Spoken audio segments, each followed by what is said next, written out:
Hola a todos, hoy vamos a meternos de lleno en un tema que es, bueno, el corazón de la fe para muchísima gente, la Eucaristía, o la Cena del Señor, como también se le llama. Es algo fundamental, sí, pero vamos a ver que las interpretaciones pueden ser muy distintas. Exacto. Y para analizarlo tenemos un material muy curioso, la verdad.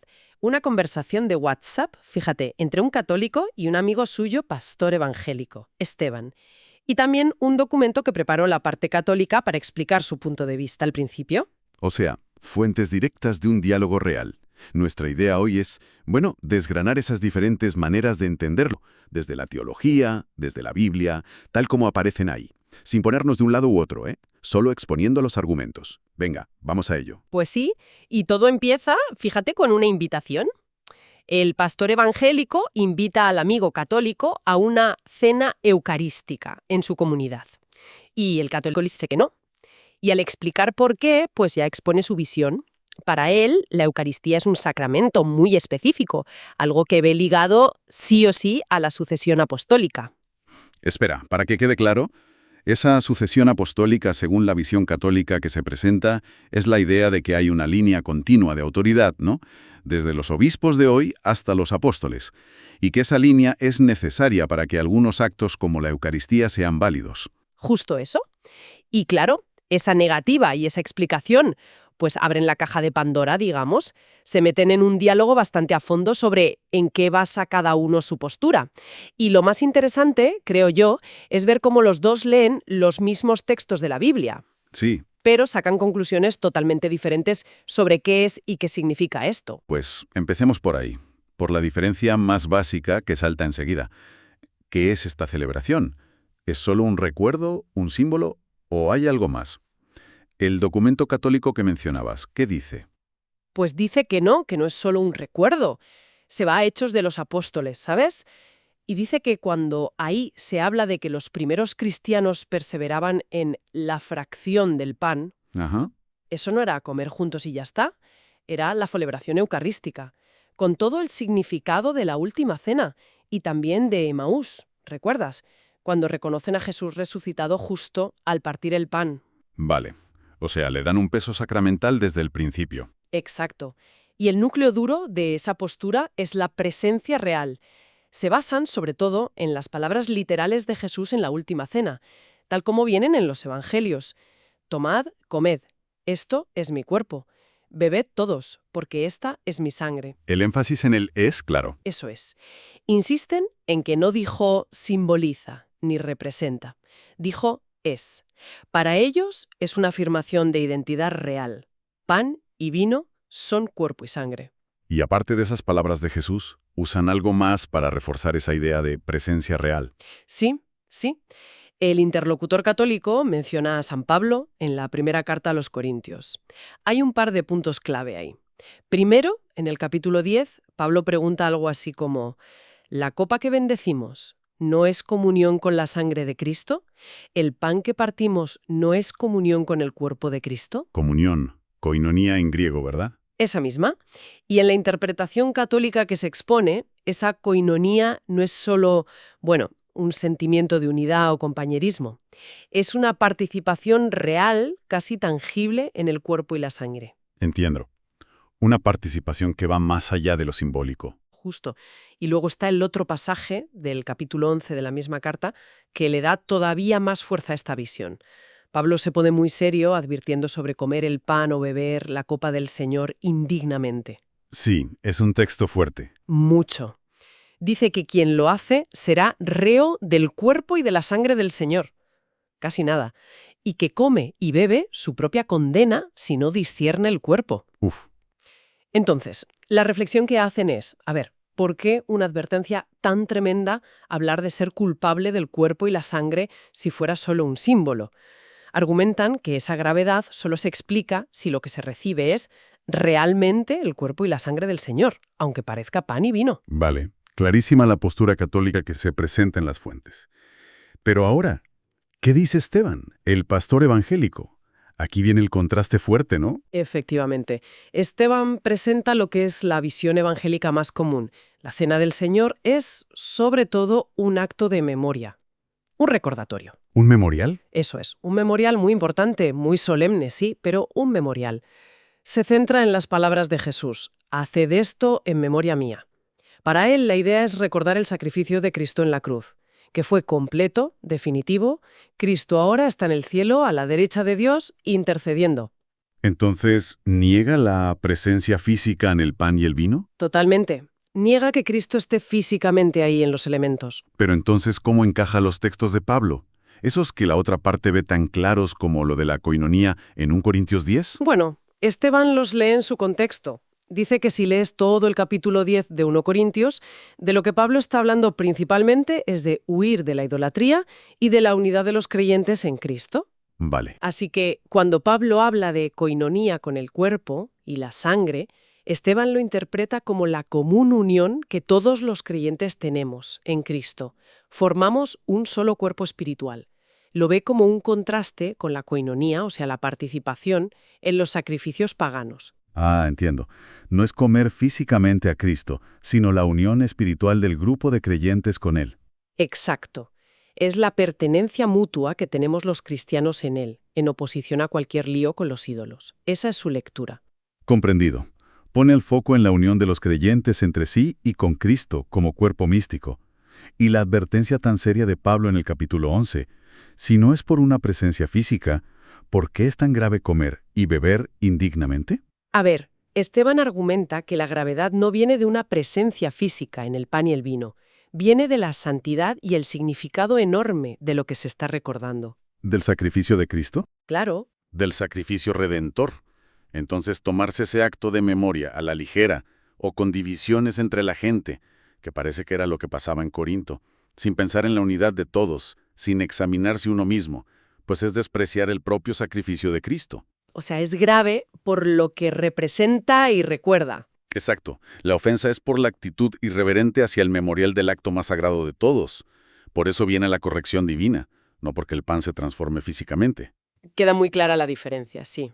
Presencia real sacramental por un lado, memorial simbólico pero sagrado por otro. Y esto nos lleva directos al segundo gran choque, ¿no? El tema de quién puede presidir esto. Aquí también las posturas se separan mucho. La visión católica, a la que se exponen las fuentes, se apoya en Hechos, donde se ve a los apóstoles presidiendo la fracción del pan, y en testimonios de la Iglesia muy antiguos. Citan cosas como la Didaché o una carta de San Ignacio de Antioquía, de principios del siglo II, imagínate, que dice que nada importante se haga en la Iglesia sin el obispo. Vaya, desde muy temprano. Sí.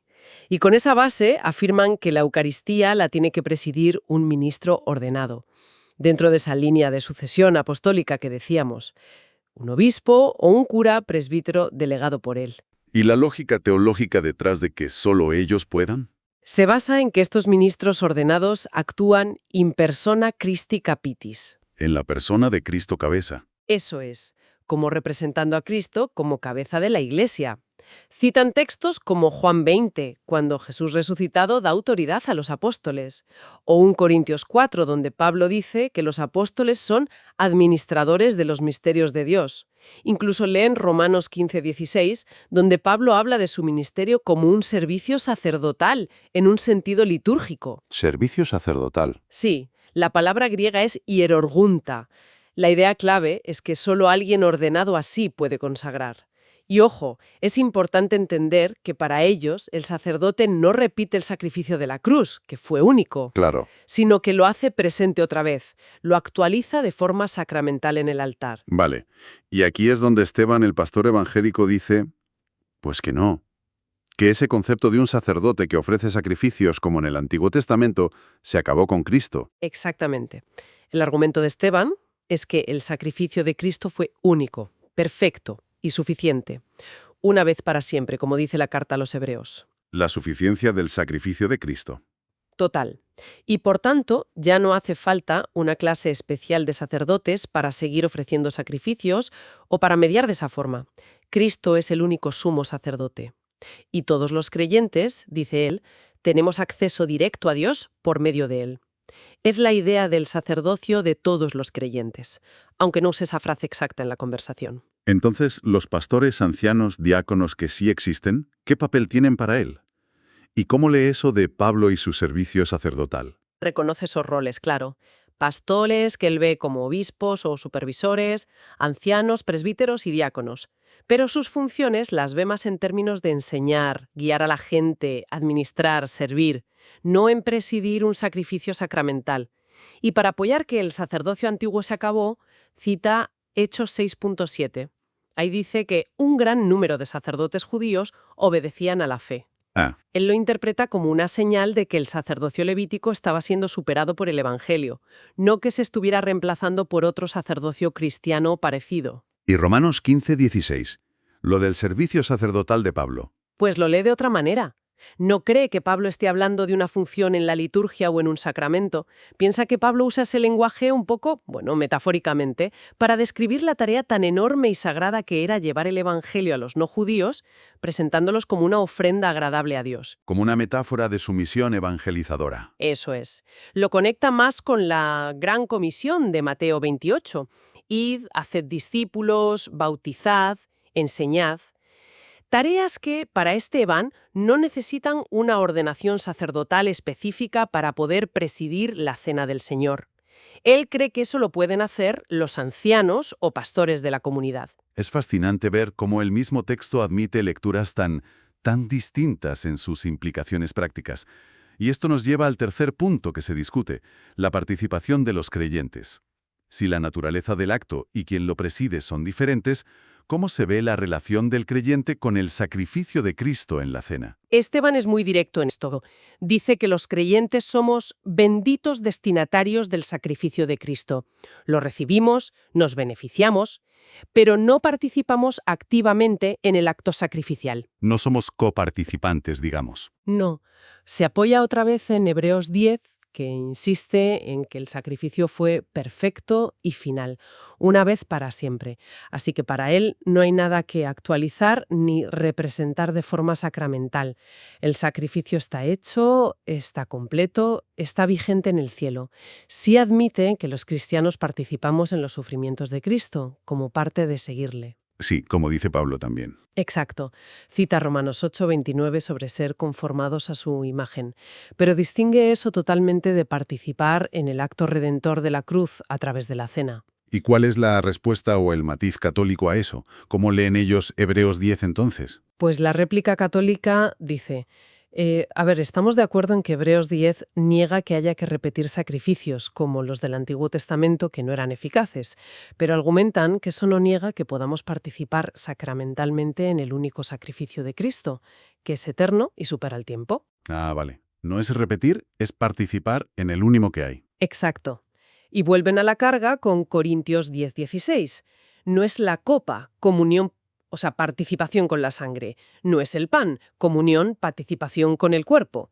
Insisten en que la Eucaristía es justo el medio que Cristo dejó para que los creyentes nos unamos realmente a ese sacrificio y recibamos sus frutos. O sea, no ser solo espectadores o gente que recuerda, sino participantes reales, aunque sea de forma mística. Justo. Esa es la idea.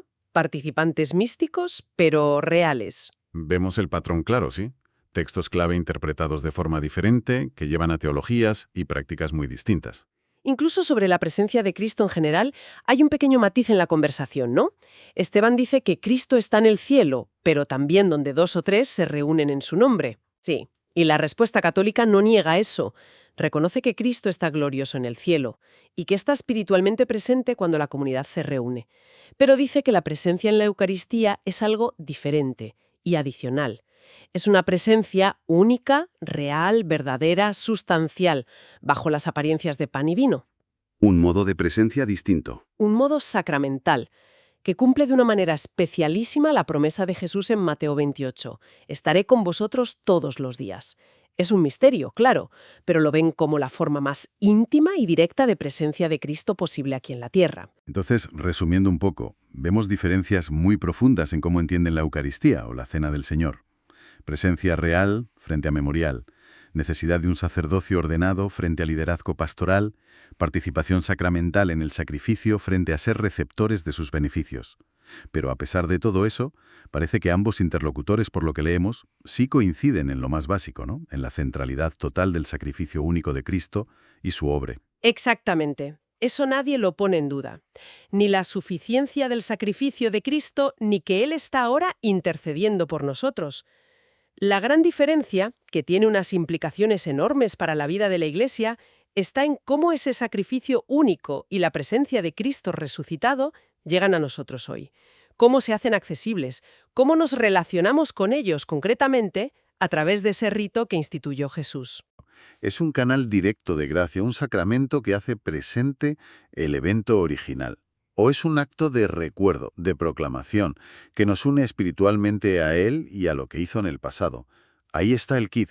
Ahí está el quid de la cuestión. Hemos visto pues dos maneras de entenderlo muy bien articuladas, las dos buscando ser fieles a la Biblia, pero llegando a conclusiones muy diferentes sobre la naturaleza, la autoridad necesaria y la participación en este acto central.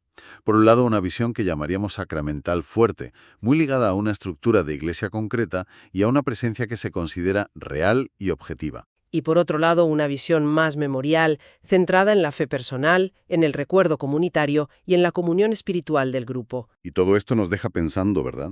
¿Cómo es posible que partiendo de los mismos textos fundacionales, los mismos evangelios, las mismas cartas de los apóstoles, y mirando a una historia que en sus inicios era común, se pueda llegar a comprensiones tan radicalmente distintas sobre un rito tan esencial? Pues sí. Nos obliga a reflexionar sobre el papel que juega no solo cómo leemos la Biblia, la exégesis, sino también la tradición, ¿no? El peso de cómo se ha interpretado a lo largo de la historia. También cómo entendemos la Iglesia misma, su naturaleza, su autoridad. E incluso, quizás, las distintas experiencias espirituales que tienen las personas y las comunidades. Claro, todo eso influye en cómo se configura la fe y la práctica religiosa.